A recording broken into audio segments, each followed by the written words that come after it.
Anchoring నేర్చుకుందాం అనుకుంటున్నాను అండి. మైక్ పట్టుకోగానే నాకు అర్థమైపోయింది, పట్టుకున్నటువంటి ఆ పద్ధతిని బట్టే అర్థమైపోతుంది మీకు యాంకరింగ్ అలవోకగా వచ్చేస్తుంది అని. ఇంకా anything else you want to ask నన్ను కానీ లేకపోతే? నేను యాక్చువల్లీ ఒక ఐటమ్ తెచ్చిన, అది ప్రవేశపెడితే.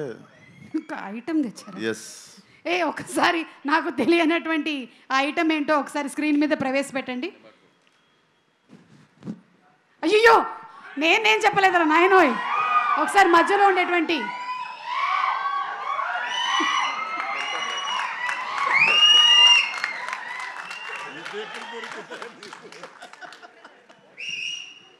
Sir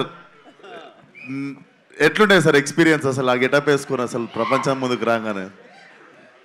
I eagerly wanted to ask this question మీరు వచ్చినప్పుడు. బట్ గ్లామర్లో పోటీ పడితే నన్ను దాటిపోయావయ్యా. ఇక్కడంతా కొంచెం కళ ఎక్కువైంది, నీ దగ్గర మాత్రం బొద్దుగా ఉండేసరికి ఆ కళ అసలు వేరే. నాలాంటి వాడికే కొంచెం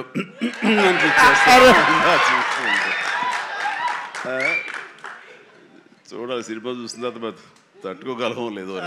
thank you so much sir, ఈ కాంప్లిమెంట్ లైఫ్ టైం గుర్తుపెట్టుకుంటాను. Love you sir. నేను చూసే కొన్ని డికేడ్స్ అయిపోయింది ఇది ఫొటోస్ చూసి. Thank you. But as actor I know sir, అంతమంది ముందు ఒక గెటప్ వేసుకొని బయటికి రావాలంటే definitely one of the inspiration అనుకుంటా sir. Thank you so much sir. Good. Chiranjeevi garu ఒక క్వశ్చన్ అండి. ఆ రోజు మీరు ఆ గెటప్ వేసినప్పుడు మీ అమ్మగారి రియాక్షను, మీ ఆవిడ గారి రియాక్షను ఏమైనా గుర్తున్నాయా? వాళ్ళు నన్ను చూడలేకపోయారు, అసలు కనపడదు, మరి మీసాలు పెంచుదాకా మా ముందుకు రాకండి అన్నారు. కానీ విశ్వక్కి వేరే ఎక్స్పీరియన్స్ ఉన్నట్టుంది. విశ్వక్ మా వాళ్ళు చీరలు కట్టుకొని మ్యాచింగ్ చీరలు కట్టుకొని సెట్కి వచ్చారు సార్ ఫోటో దిగుదామని. మళ్ళీ ఎప్పుడు కట్టుకుంటున్నాం అని. ఆ టైంలో షూటింగ్ టైంలో నేను అప్పుడు ఎప్పుడు మీసాలు తీయలేదు. జంజాల్ గారు మీసాలు తీయాలి అని అన్నప్పుడు ఒకటే కండిషన్, ఒక 60-70 మంది పనిచేస్తున్నారు యూనిట్లో, అందరూ తీస్తేనే ఆఖరి తీసావు నేను అవుతానని అందరితో తీయించాను మీసాలు. నేను ఒక్కడైనా ఆ రకంగా ఉండాల్సిన అందరూ ఉండాలి సెట్లో, అందరూ తీశారు. స్టిల్ కూడా ఎక్కడ ఉండాలి సార్. ఈ ఐడియా నాకు వచ్చుంటే అదిరిపోయేది సార్. అసలు అందరి చేత చీరలు కట్టించేవాడు. ఫస్ట్ మీ డైరెక్టర్ రామ్ నారాయణ గారితో మీసాలు తీయించారు అందరికి. అసలు నాకు ఈ ఐడియానే తట్టలేదు అసలు. అదే అంటే ఆ రోజుల్లోనే చిరంజీవి గారు చాలా కంఫర్ట్ ఉంటుంది తెలుసా, అందరికి తీసేస్తే నాకేముంది అన్నట్టుంటుంది అసలు. ఏం పర్వాలేదు విశ్వక్, ఈ రోజు మీరు ఇది మాట్లాడారు కదా, రేపటికల్లా మేము రెడీ అయిపోతుంది చూడండి.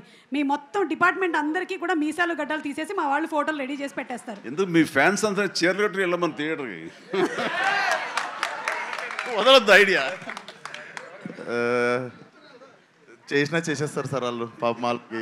అంటే ఈ లైలా February 14th సింగిల్స్ని వచ్చి థియేటర్లో కలవమని చెప్పాడు కాబట్టి ఎలా వస్తారు అనేది మీకే వదిలేస్తున్నాము, చూద్దాము ఎలా వస్తారు. So thank you so much Chiranjeevi garu and thank you Vishwak.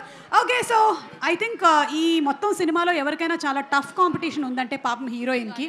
ఏ సినిమాలో అయినా సరే హీరోయిన్ అందంగా కనిపించింది, హీరో ఏమో హ్యాండ్సమ్గా కనిపించారు అని చెప్తారు. కానీ ఇక్కడ ఈ సినిమా విషయానికి వస్తే హీరో కూడా అందంగా కనిపిస్తుంది, హీరోయిన్ కూడా అందంగా కనిపిస్తుంది. రామ్మ ఆకాంక్ష, స్టేజ్ మీదకి రామ్మ, నీ కష్టాలు ఏంటో చెప్పుకోరా.